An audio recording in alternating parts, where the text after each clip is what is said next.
turma boa do canal Ave Mais, um grande abraço, muito bom dia para você ligado aqui no canal 2 da plataforma Atenção Vascaínos. Estamos chegando aqui no Acorda Vascaíno, nessa terça-feira, dia 7 de janeiro de 2025. E começou pra valer, já tinha começado no dia 27, mas começou pra valer o ano do Vasco, com a chegada do elenco profissional cruzmaltino.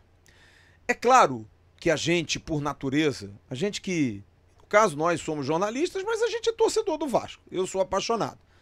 A gente sempre fica com o pé atrás, sempre fica muito, mas divide aqui comigo. Tirando os cri-cris de plantão, tá? Aqueles que entram só pra criticar.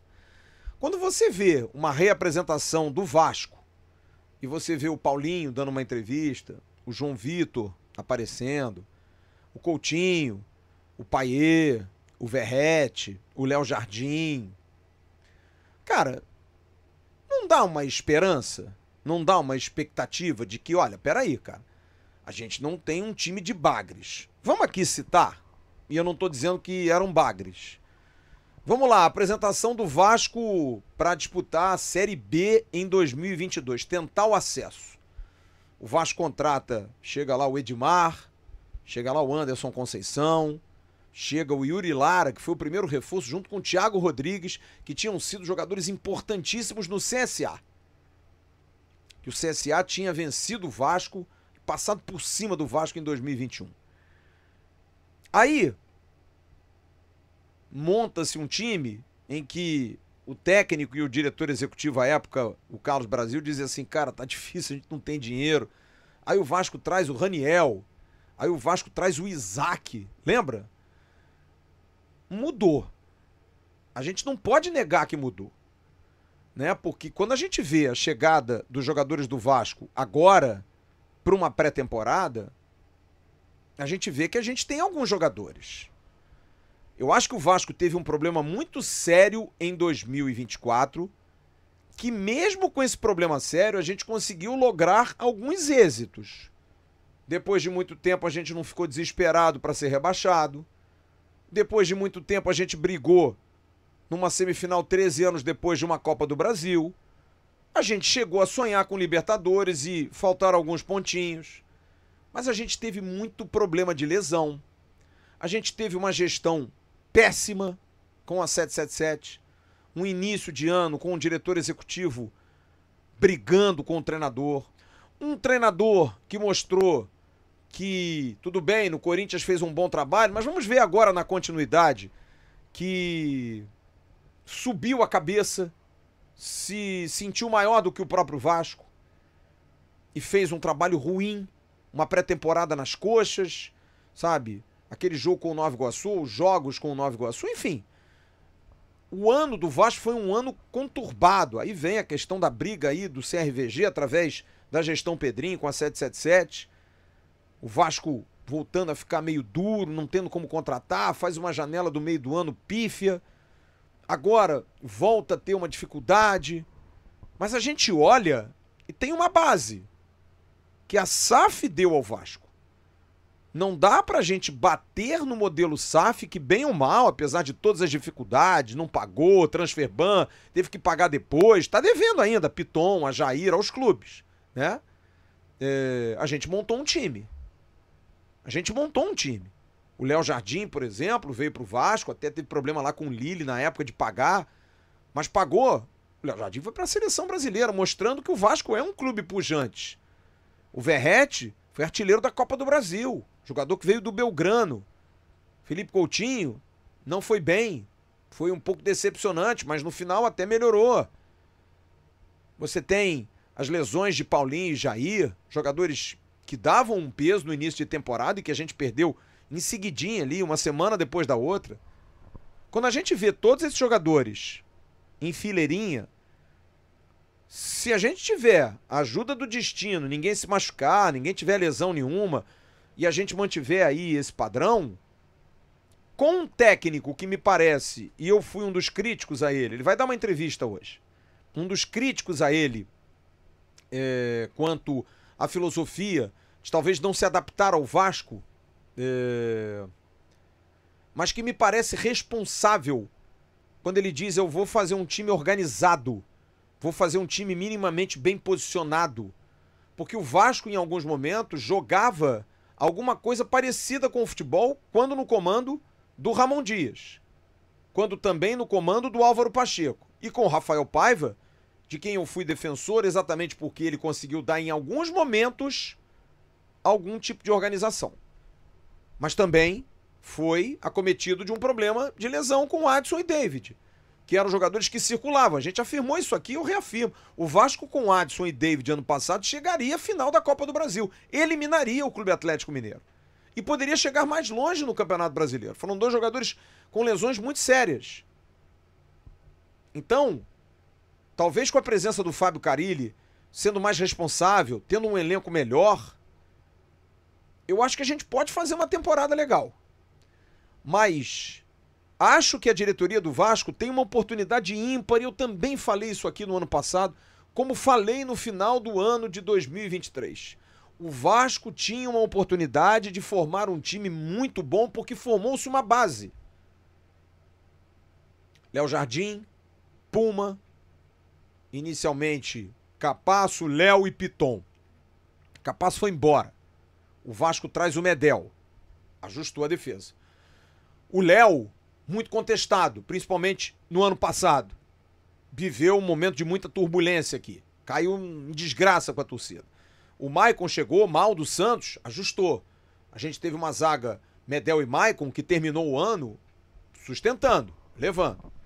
Mas a gente tem uma dificuldade na zaga. A gente trouxe um zagueiro, que é o João Vitor, foi expulso 4 vezes esse ano, bateu o recorde aí de expulsão, que é um zagueiro que tem boa técnica, é voluntarioso, mas é meio doido, precisa ser controlado, e eu acho que o Carille vai fazer isso.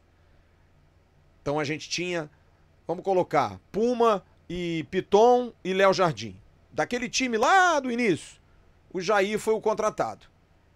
O restante, não ficou ninguém. O Pedro Raul não deu certo, o Herediano não deu certo, o Andrei foi e voltou, o Vasco não tinha um volante, ficou buscando volante.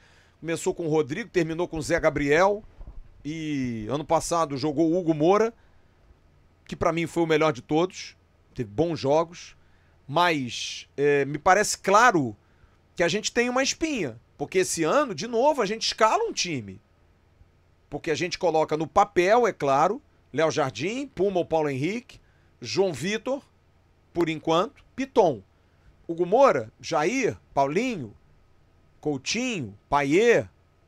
Como é que vai voltar o Adson?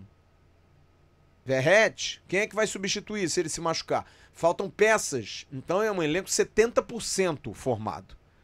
Porém, há quanto tempo a gente não tem esse percentual? E aqui é uma opinião minha, você pode discordar de mim sem problema nenhum. Mas há quanto tempo a gente não tem esse percentual? É claro que a gente conta com o ovo na galinha. Porque a gente conta com o Adson como titular, mas como é que tá o Adson? A gente conta com o Paulinho, mas como é que tá o Paulinho? A gente conta com o Jair, mas como é que tá o Jair?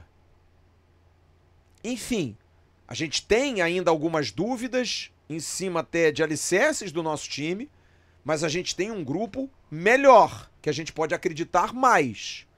E eu acho isso importante para o torcedor do Vasco. De que ele saiba que na representação de ontem, particularmente, eu enchi um pouquinho meu tanque de otimismo. De ver o elenco todo ali, um ambiente legal, o presidente do clube, que é ex-jogador, e isso faz muita falta, dentro do vestiário, conversando amistosamente. Porque é diferente você botar um tecnocrata, um burocrata, por mais que ele conheça de futebol. Vamos lá, o Jorge Salgado.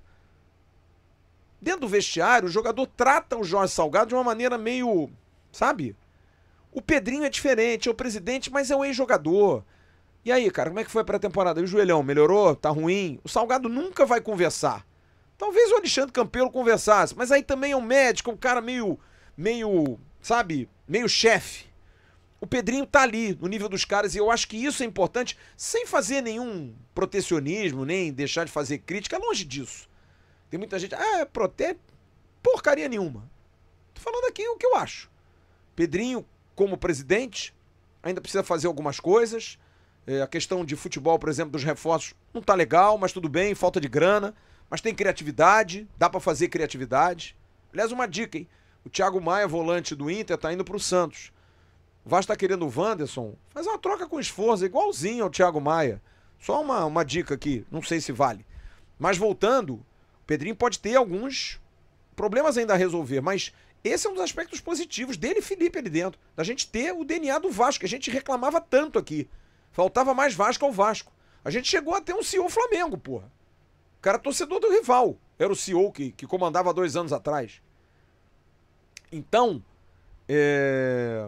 eu fiquei um pouco mais otimista. Mas é claro, sem nenhum pachequismo, a gente tem que botar a bola pra rolar. Fazer o jogo acontecer. Fiquei feliz da notícia de que na 4ª rodada do campeonato contra o Madureira em Manaus, a gente vai ter já o time principal. Acho legal, de 6 a 22 já tem um tempinho, 15 dias pelo menos de trabalho dá pra montar. Que a direção possa, e eu acho isso condição fundamental da formação do ano, acertar agora nas contratações. Para a janela do meio do ano ser o complemento, a cerejinha. Por enquanto, a gente precisa de zagueiros e atacantes. Ah, mas pintou uma oportunidade de trazer um jogador de meio de campo. Ok, traz. Mas zagueiro e atacante é fundamental. Agora, tem que ser jogador. A gente vê o nome do Rony, a gente vê o nome do Wanderson, eu acho ótimos. Ótimos jogadores. A gente vê o nome do Samir, eu acho um excelente zagueiro. O Maurício Lemos eu tenho minhas dúvidas. E o Balbuena tá jogando um bom futebol na Rússia e tá jogando bem na seleção paraguaia. A última vez dele no Corinthians não foi boa, mas a informação até do nosso Felipe Malvieri é de que ele não estava bem de cabeça. Então tudo isso passa. Todas essas questões passam muito. Então, eu acho que o Vasco tem de novo uma grande oportunidade de montar um time bom e dar liga. Tá meio dando liga, mas tá faltando aquele ajuste, sabe? Aquela colinha ali pra fechar. É um atacante de lado. É uma dupla de zagueiro, mais um zagueiro legal, fortão, bom pra jogar. E assim se monta um time. Eu me lembro quando o Vasco contratou Mauro Galvão, Valber e Evair, antes do Campeonato Brasileiro de 97. Mauro Galvão, Valber e Evair. O Evair titular, o Mauro Galvão, o Valber variou muito. E aí começou, bom, vou trazer o Odivan, do americano, o Nasa, do Madureira. Caramba! Já tinha o Luizinho voltando, Juninho tinha ficado de 95, quando chegou junto com o Leonardo do torneio de Toulon. Você tem a oportunidade de repatriar e botar para jogar o Edmundo, né? É uma oportunidade, repatria com o Evaí lá na frente, jogaram juntos no Palmeiras.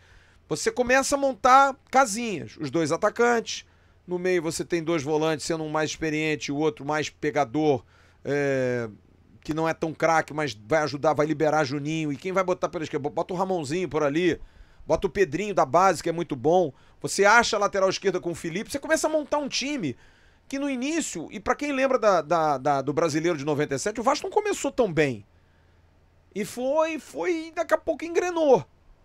Edmundo em grande fase, Juninho em grande fase, a defesa era muito sólida, o Odivan jogou muito com o Mauro Galvão, tanto é que foi para a seleção brasileira. Então assim se monta o time. Eu acho que o Vasco está muito perto dessa montagem de uma boa equipe. O Vasco fez bons jogos nesse ano de 2024, o ano que passou. E eu acho que com a organização do Fábio Carille, a gente pode ter um ano de novo bom. Esse time, eu já disse isso aqui no passado, já mostrou futebol. Já mostrou que sabe fazer. Talvez falte a organização que o Carille quer dar. E a gente vai conferir hoje o que ele vai falar sobre isso. Parece que ele não vai falar muito de tática nem nada disso, mas vai falar sobre isso. Dessa importância, né, de ter um time organizado, de ter um time bom, mas acima de tudo um time organizado e bem posicionado em campo para render bem. Tá bom? Vamos tentar aumentar esse tanque aí de otimismo. Sábado tem jogo, Nova Iguaçu, é o time sub-20, é um jogo difícil. Que o Vasco não é o favorito, que o Nova Iguaçu é o atual vice-campeão carioca, o Vasco está com o time sub-20. De repente pode ter aí algum reforço. De repente o Paulinho vai pro banco, Jair vai pro banco, vamos ver. Mas começou. Comecem os jogos, que comece a temporada. Tá bom? Grande abraço a todos vocês, um ótimo dia. Daqui a pouco tem o Bom Dia Gigante com o Emerson Rocha. E aqui no canal AV+, tem a resenha do meio-dia com o Sérgio Quinte. À 1 da tarde estaremos lá na cobertura da coletiva do Fábio Carille. Às 18 horas, aparentemente, temos aqui o AV Games e à noite eu estarei no AV News, lá no canal Atenção Vascaínos. Prestigia, gente.